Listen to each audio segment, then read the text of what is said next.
What is up, everybody? What is up? Welcome back to the Science Flipping Podcast. I am your host, Justin Colby. And if you are just listening to this, I would tell you right this second you need to get over to youtube.com/Justin Colby because you need to be watching me in the antics that I am putting forth right now on this episode.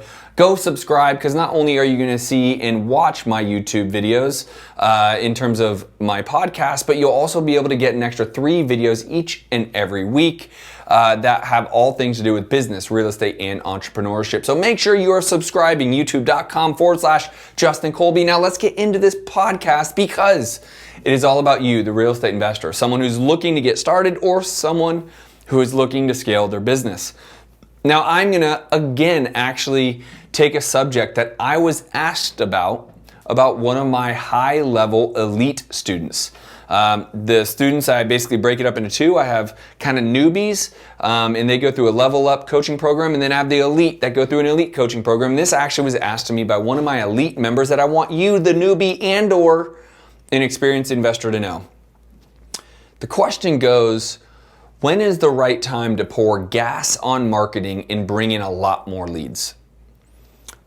And I had to sit there and think about it for a second because I'm an aggressive personality when it comes to this business. I like more leads, the better. But I have one criteria that I need you to know for you to make the right decision for you. And that is, how much time do you have to allocate to working those leads? Now, if you are a solopreneur, this specifically affects you. You have 1 or 2 ways to handle this. A, you're going to spend your time or you're going to spend money driving in these leads. So let's just say you have the money to pour gas on it. You are going to go find your American Express card and you're just going to run it and put $20,000 into marketing and pour gas on your leads. That is great. And while you have the money to do that, do you have the time to handle the leads? Because one thing I know to be true, roughly 60 to 80 leads per acquisition person. That's the sweet spot. Anything over that, and 80 is really capping it out. Anything over that, you're actually not helping them work efficiently and effectively. You're actually going to hurt them. Are they still going to be able to get deals? Are they still going to get the low-hanging fruit? Absolutely. But they're also going to feel a tad bit overwhelmed because not only do they have these leads for this month and they're putting some in a nurture program and they have to nurture them over the next coming days, weeks, and months, but they have another 60 to 80 coming next month and the next month and the next month. And meanwhile, they're continuing to put these leads into some level of a nurture and contract deals. You are really actually hurting them. So here's the answer that you should be looking at or you should be considering. Do you have enough money and viability in terms of profit to start hiring? Or if you don't, are you actually able to convert better, right? So he specifically then went in to say, I really want to start cold calling. I want to be able to bring in, 5 to 10 more leads each and every day. And now this person is looking to hire another acquisition person. So I said, until you can get there, my advice is not to pour gas on it yet, but to maybe use some higher motivation type marketing, such as pay-per-click advertising, to bring in better qualified leads that don't have the volume. As a wholesaler or as an investor that does their own marketing, understand this. Cold calling and text messaging can help you go wide and reach more people. It also brings you more opportunity. However, you have a lack of motivation typically because you're doing what I consider to be outbound marketing. You're doing proactive marketing. And so for me, I would tell someone who's looking to just get more deals done and has a budget, I like pay-per-click advertising as a better route. Is it more expensive? Yes, but I can tell you right now, I've started doing our own in-house nationally, and it's working. Now, I will tell you, if you're looking to do pay-per-click advertising in one market, your market, the very best company there is, hands down, is GeoFlip. GeoFlip.com, let them know I sent you. I think they make you fill out a form. You can say, hey, I heard about you through Justin Colby of the Science of Flipping. GeoFlip is that company for you. But if you are looking to go nationally like we've started to do, we are actually doing it ourselves. And what I like about it is we're currently getting a 5 to 6x. So for every dollar we're putting in, we're essentially getting $5 or $6 out. Now, it started slow, But this is why I advise someone at my students' level to say, I would rather you do that than to go hire a cold calling company and go super wide, because you don't have the people to manage the leads, right? Even if you yourself are managing them, as I mentioned, the sweet spot is 60 to 80 leads at a time. That's as much as anyone can handle. So if people are, again, not only bringing in that many leads each month, but then also having to nurture and follow up and contract and all the other stuff that goes through to get these deals, you're really just not doing yourself a favor at that point, right? So it comes down to a couple things here. Again, budget. How much money do you have to throw at marketing? 2, time. How much time do you have to throw at marketing in the sense of once leads come in? And if you are high on budget and low on time, I would then go to point number 3, higher motivation, less lead. That would typically be PPC or direct mail.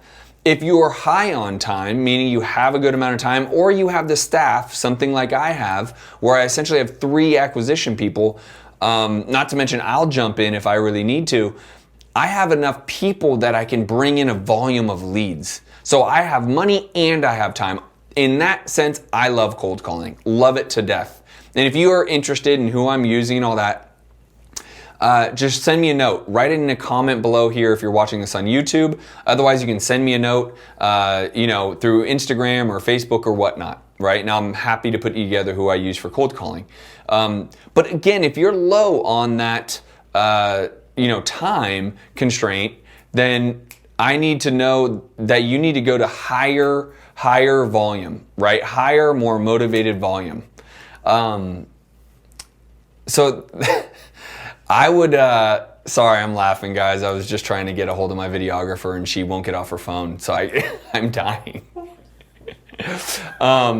So I think it is really important for you to understand your own strengths and for you to understand where you're at financially. For those that are just getting started, this goes right back to why I would encourage something like door knocking, right? Or something like calling for sale by owners because you know they're interested in selling, right? But for those that have a little bit more budget or more time, then you got to look at what kind of resources you have. You're going to spend one or the other, or some of you are going to spend both. You're going to spend money, you're going to spend time. That's okay. Just be realistic with yourself. Because if you're at a certain level, you also can hire. And that's the next phase, right? That's really scaling. Now, I would caution anyone at hiring acquisition first. I just don't believe that is the right play. Do not go out and just start trying to hire acquisitions. Go out and do the work yourself. Make a bunch of money yourself, right? Like my benchmark is about 250 grand. If you're not putting 250 grand in your pocket, you shouldn't be hiring an acquisition person because that person is going to make a commission, right? 20% commission off 100 grand is 20 grand. That's a lot, right? So you're going to be giving away a lot. I would actually rather you do it yourself. Now, once you start to put some money in your pocket, then we can start talking about hiring. But to synopsize, if you will, if that's even a freaking word, I don't know if it is or not, but to put a synopsis on this, I want you to take a look at your bank account in terms of how much money you have and how much time you have. If you have more time, awesome. Then you can actually be doing the work. Again, I like door knocking, I like calling, you don't need to hire. If you have more money than you have time, you can hire these things out, but ultimately look at the time because you also need to know, you can't just pour leads on. That's not the ticket here. I love that, but if you're not working them effectively, you're literally just torching money, right? But if you are and do have the ability to pour leads on, I love cold calling as the resource for you above all else. If you have more money, less time, pay-per-click advertising is my go-to, along with direct mail. Direct mail is still viable. I don't talk as much as I used to about it because the callback ratio has gone so far down, but it's still very viable and you can still do very, very well with direct mail. So hopefully this helped you guys. It came directly from one of my elite students. If you have any interest in being a student of mine, go to thescienceofflipping.com, fill out a very simple form. One of my top advisors will get back with you to see if I'm a good fit for you. And besides that, guys, I'm going to knock out another podcast right now. So I'll talk to you guys on the next podcast episode. Peace.